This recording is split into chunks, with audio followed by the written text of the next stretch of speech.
বাংলার ইতিহাস মানেই সবার আগে উঠে আসে এই মুর্শিদাবাদ শহরের কথা, যেই শহরের দিক দিগন্তে ছড়িয়ে আছে ইতিহাসের এক একটি জীবন্ত নিদর্শন, যার ইতিহাস এক একটি সীমাহীন অধ্যায়ে পরিণত হয়েছে। তাদেরই মধ্যে একটি অন্যতম নিদর্শন হলো এই নিজামাত ইমামবাড়া বা হাজারদুয়ারি ইমামবাড়া নামেও পরিচিত।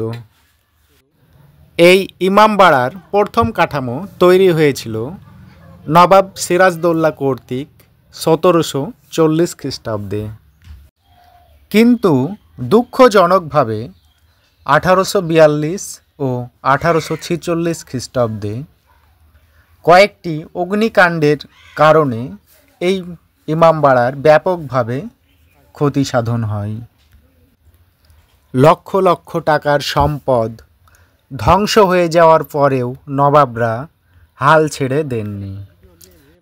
1847 সালে অর্থাৎ 1 বছর পর এই ইমামবাড়া পুনরায় আবার প্রতিষ্ঠিত হয়, যেটা প্রতিষ্ঠিত করেছিলেন নবাব মনসুর আলী খান, যেটা আপনারা স্ক্রিনে দেখতে পাচ্ছেন। এই উন্নয়ন ও তত্ত্বাবধানের প্রধান ছিলেন সাদেক আলী খান।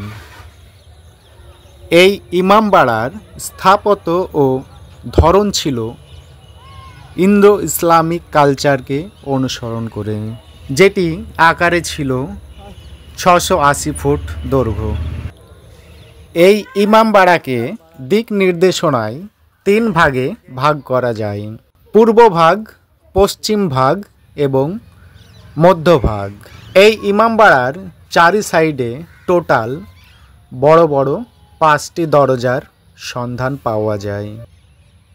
হ্যালো বন্ধুরা, দেখুন আশেপাশের কি সুন্দর পরিবেশ, কি সুন্দর ভিউ পয়েন্ট, যেন প্রকৃতির এক অপরূপ সৌন্দর্য। আমি আপনাদেরকে এটা ঘুরে ঘুরে দেখানোর চেষ্টা করছি, জানি না আপনাদেরকে কতটা দেখাতে পেরেছি। এই ইমামবাড়া কিন্তু সব সময় খোলা থাকে না, এটা একমাত্র খোলা থাকে বছরের যে মহরম মাস, সেই মহরম মাসেই কিন্তু এটা খোলা থাকে। তবে আমি চেষ্টা করব আপনাদেরকে কোনো এক মহরম মাসে এটার ভিতরে ঢুকে ভিতরকার কিছু ফুটেজ দেখানোর চেষ্টা করব। ইমামবাড়া পরিদর্শন করতে করতে চোখে পড়ে গেল আরও একটি ঐতিহাসিক নিদর্শন, সেটি হলো এই মদিনা মসজিদ। হ্যালো বন্ধুরা, আপনারা দেখুন এই মদিনা মসজিদটি অবস্থান করছে হাজারদুয়ারি ও ইমামবাড়ার ঠিক মধ্যবর্তী স্থানে, যেটি বাচ্চাওয়ালি তোফ এর পাশে অবস্থিত। 1846 সালে যে অগ্নিকাণ্ড হয়েছিল, যে ভয়াবহ অগ্নিকাণ্ড, সেই অগ্নিকাণ্ডে কিন্তু এই মদিনা মসজিদটির কোনো ক্ষয়ক্ষতি হয়নি। কিন্তু বর্তমানে এখানকার কথা উঠলেই দুটো মসজিদের কথা মনে পড়ে। একটি হচ্ছে পুরাতন মদিনা মসজিদ এবং অন্যটি হলো নতুন মদিনা মসজিদ। নতুন মদিনা মসজিদ বলতে বোঝানো হচ্ছে যেটি ইমামবাড়ার মধ্যবর্তী স্থানে অবস্থিত, যেটি নবাব মনসুর আলী খান প্রতিষ্ঠিত করেছিলেন।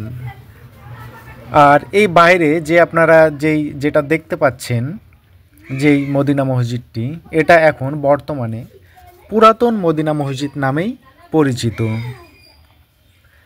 প্রচলিত আছে যে নবাবগণেরা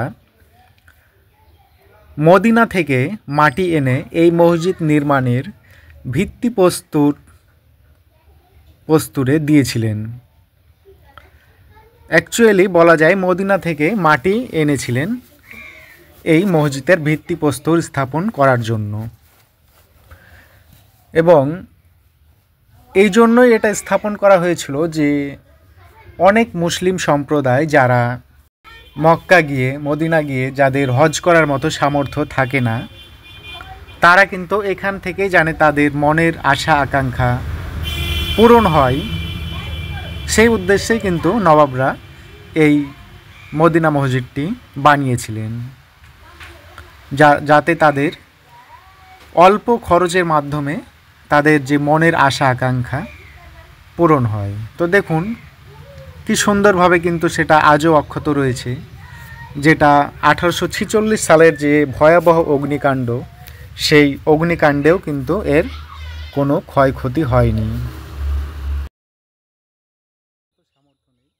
তারা যাদের তাদের মনের আশা কামনা পূরণ হয়, এই উদ্দেশ্যেই কিন্তু এই ঘরটি বানানো হয়েছিল।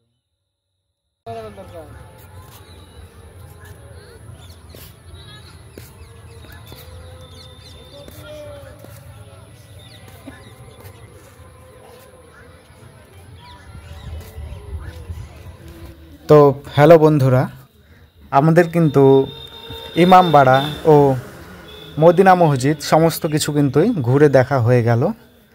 এবার আমরা আস্তে আস্তে বেরিয়ে যাব এই ইমামবাড়া চত্বর থেকে। আপনারা কিন্তু জানেন যে ইমামবাড়া এবং হাজারদুয়ারি এটা কিন্তু একটা টিকিটের মাধ্যমেই কিন্তু একটাই টিকিট কাউন্টার, এবং সেই টিকিট কাউন্টার দিয়েই কিন্তু ঢুকলে আপনি দুটো স্থানই দেখতে পারবেন, এবং এছাড়া ঘড়িঘর এবং বাচ্চা ওয়ালি তোপ সব দেখতে পারবেন।